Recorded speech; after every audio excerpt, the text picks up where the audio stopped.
Hi guys, finally मेरा special parcel आ गया।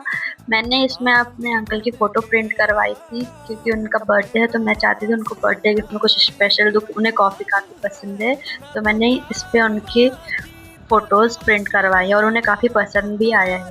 और ये काफ़ी प्रीमियम वाइब भी दे रहा है। मैंने उनको यह गिफ्ट दिया तो उन्हें काफ़ी अच्छा लगा और उन्होंने बोला अब मेरी सुबह की कॉफ़ी और भी स्पेशल होगी मेरे इस मग के साथ। आप बताइए इनमें से आपको फ़ोटो कौन-सी अच्छी लगी? And like, share and subscribe for more fun. Thank you.